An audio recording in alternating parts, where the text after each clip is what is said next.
Hello once again, everybody. It's Adam Burke from BangTheBook.com. I'm going to be coming to you with our Tuesday three-pack video, my three favorite plays here on what is a somewhat limited sports betting card for December 11th. Hopefully you checked out my video yesterday regarding some bowl season betting tips.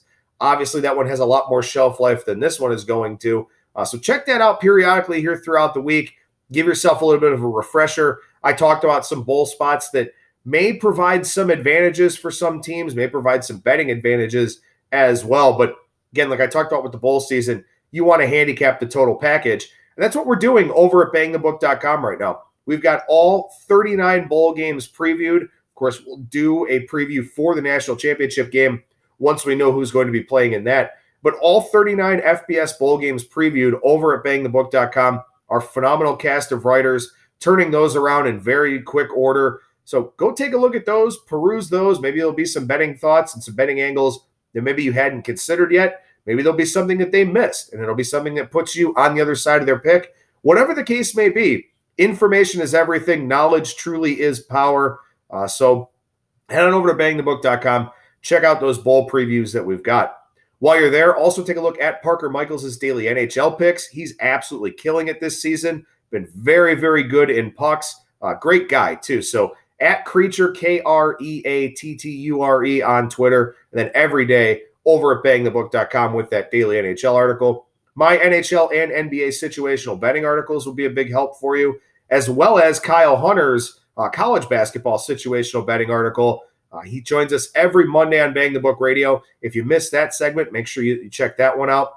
Good show on Tuesday as well with Brian Blessing, talking some NFL and some NHL. Then Philip Rossman-Reich from Orlando Magic Daily joining us to talk a little bit of NBA. Brian Blessing has a couple of videos here for this week on our YouTube channel as well. So lots of important things, lots of resources, lots of good betting tips to be had with all of our content here at bangthebook.com. So as I mentioned, this is our Tuesday three-pack video. My three favorite plays of the night. Limited college basketball card. Finals week coming up here for a lot of these universities and colleges. So, you need your players eligible.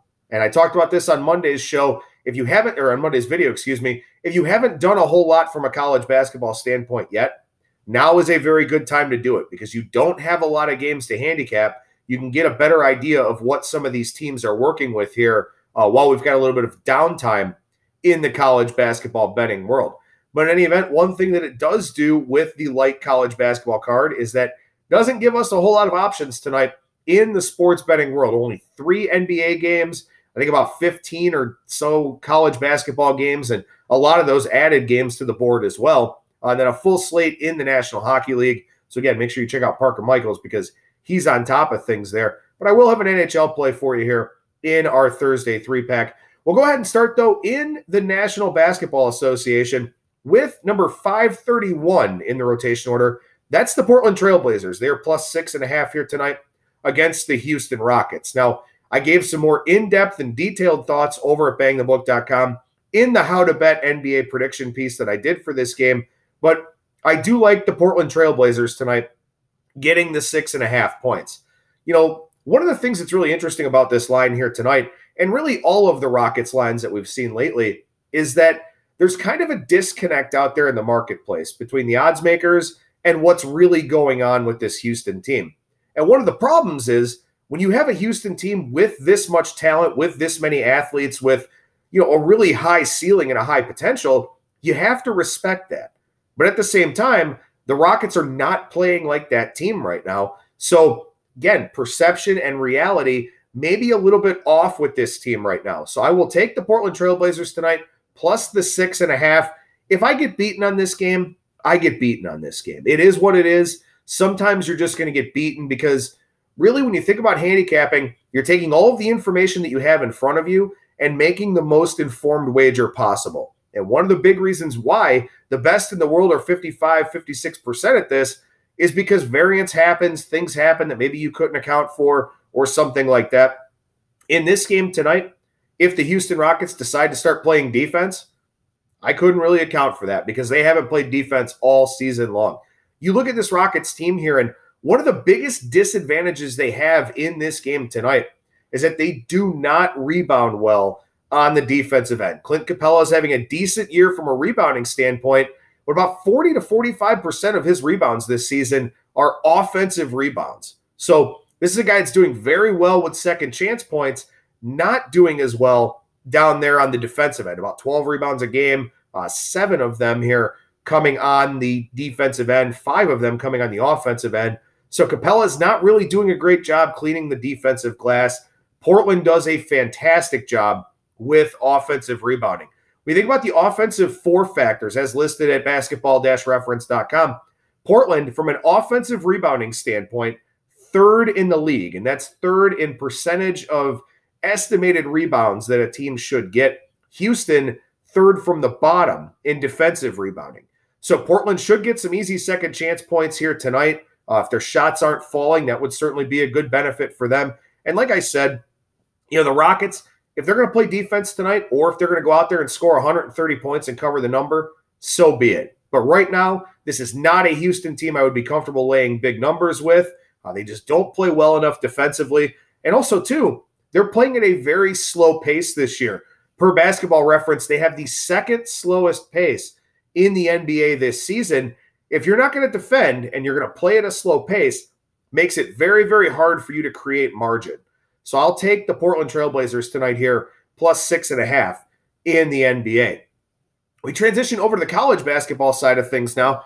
Game 209-210 on the board. Loyola, Maryland, the Greyhounds, taking on the Maryland Terrapins. A little bit of a little brother, big brother scenario in this game.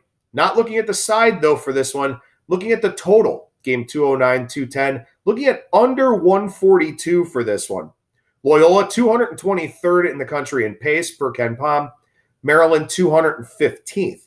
Loyola, 237th in adjusted offensive efficiency, but that's against the 336th ranked schedule based on opponents' defensive efficiency. Maryland is a top 30 defensive team. And also, for Loyola Maryland here, first-year head coach Tavares Hardy running a very deep bench. He's playing 9 guys, about 16 or more minutes per game.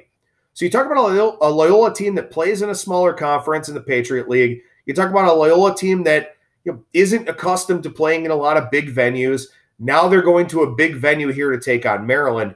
And while attendance probably won't be all that great with finals week and winter break coming up and all that type of stuff, still a very big shooting backdrop here for the Greyhounds. And if they're going to be rotating in a lot of guys, getting a lot of guys a chance to get on the floor here tonight, I think it's going to be tough for them to score points against this Maryland team. And while Maryland certainly is efficient enough offensively to really hang a big number in this game, they don't play with a lot of tempo. They don't play with a ton of pace. So I think under 142, the way to look here in game 209-210, Loyola Maryland taking on Maryland. One more play here for tonight for this Thursday 3-pack. That is on the ice. Game number 47-48. The Los Angeles Kings take on the Buffalo Sabres. I like the Sabres from a side standpoint here, but I understand that a lot of people are going to be hesitant to lay chalk. They are laying a pretty big number here tonight in the minus 160, minus 170 range against the Kings. I do like Buffalo to win this game outright. Wouldn't be an upset, obviously, by any means. They're a big favorite, and they should win the game. But I do think under 5.5 is a decent look in this game here tonight. Now, of course, in the NHL right now, playing unders and specifically under 5.5s may be a little bit riskier than it has been in previous years.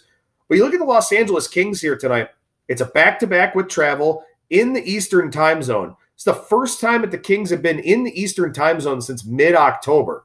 Played last night in Detroit, had 43 shots on goal. That's a really good betting angle. When teams are starting a road trip, that first game, you tend to get a real big effort out of them. We got that last night from the Kings, but they just couldn't score. They only scored 1 goal there on their 43 shots. They've had a lot of problems scoring goals throughout the season. So, I think that they may be running backup Cal Peterson out there, which is always concerning. When you talk about the backup playing, usually the total doesn't adjust that much. Maybe we will see some people hop on the over for this one. So I don't mind waiting it out to see if Cal Peterson is actually named the starter in this game tonight. But I think that from a Buffalo standpoint, when you look at how their last game ended against the Philadelphia Flyers, they should be committed to playing defense tonight. Sabres come in having dropped 4 straight, gave up 4 goals in the third period of that game against Philadelphia. They through the halfway point of that game, they were up 2-1, lost that game 6-2. I think they come out here with a real concerted defensive effort tonight. So I think Buffalo and Los Angeles under 5.5 would be the way to look. Again, the Sabres have dropped 4 in a row. And a lot of times to break a losing streak, whether it's baseball, hockey, something like that, NFL even, you need a big performance from your key guys. I think in this game, Linus Ullmark is the key guy for Buffalo. They need to get back to stopping pucks. They need to get back to trusting their netminders. And maybe that means helping out a little bit more down there in the defensive zone. So I'll take a look here at the Sabres and Kings tonight, under 5.5. 2 bottom half power plays, Kings among the worst in the league. So those are my 3 games for tonight. The Portland Trail Blazers plus 6.5. Loyola, Maryland, and Maryland under 142. And then the Los Angeles Kings and the Buffalo Sabres under 5.5. I'll be back tomorrow with my Wednesday weekend look ahead. We'll take a look at some line moves for the college football bowl games and also for NFL Week 15. This is Adam Burke for BangTheBook.com.